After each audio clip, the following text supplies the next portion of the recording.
Springfield police say that a 16-year-old girl was reading on one of these benches along the bike path when she says a man attempted to kidnap her. That's when she ran down this bank towards the river and jumped into the water. Springfield police say what's so shocking about all this is how brazen the suspect was. They say he took the guns from Cabela's and then covered them with a jacket just like this. This happened 3 different times, and each time in the middle of the day. The body was found right behind me in this area of the Willamette River at about 10 a.m. Officers say someone was walking along the riverbank when they saw it and called it in. Matt, a real estate broker I spoke with today, tells me that homes like this one are rare in this housing market. The Eugene housing market is a simple supply and demand issue.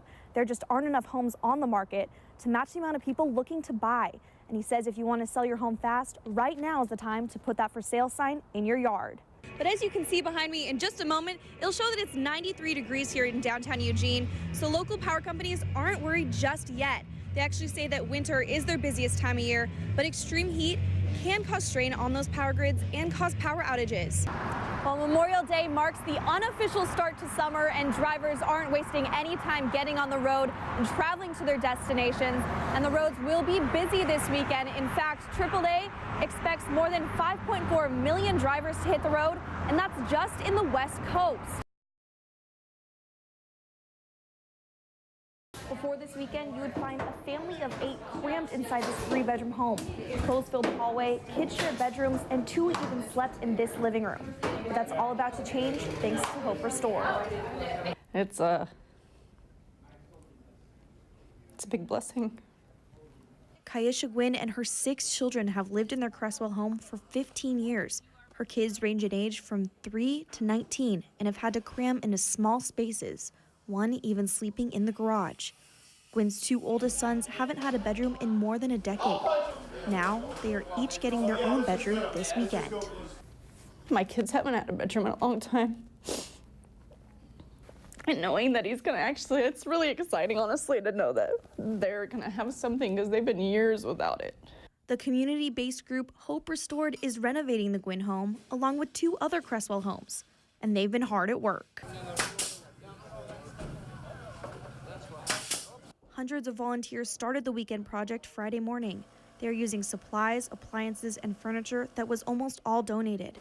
Some say it's a life-changing experience to help a family in need. And so to be able to do that for somebody is just like, it's a chance of a lifetime. And it's life-changing for everyone involved. It's life-changing for the family that we do it for. And for Gwynn, it's a way to look forward to a brighter future. It's a chance to move on and new beginnings to a better life. And we're a pretty strong family. Now the big reveal happens on Sunday, and Kai says she can't wait to see the results. In Cresswell, Danielle Arman, KEZI 9 News. A neighbor tells me it all started in that blue house in the back. That's where she says the homeowner shot the suspect in the leg. She says then the victims came down to this brown house where the suspect walked back and forth, threatening them for about an hour and a half before police arrived. This all happened early Saturday morning on the 4900 block of Lakeshore Drive. Deputies say 25-year-old Kevin Friend broke into the house with 14 people inside.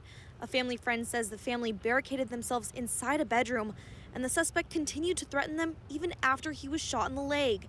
Neighbors say it could have been avoided if law enforcement came sooner. One neighbor says they did not feel safe and felt like their calls were ignored. Nothing. No, nothing. We were told nothing, heard nothing, and knew nothing until the SWAT team came in with their rifles. In an hour and a half now, the man is screaming the entire time, "I'm going to kill you." Sergeant Carrie Carver says the sheriff's office responded instead of Florence Police because Dune City is in unincorporated Lane County. She says the first deputy was on scene about an hour after the first call came in, and this was a unique call because the call dropped multiple times.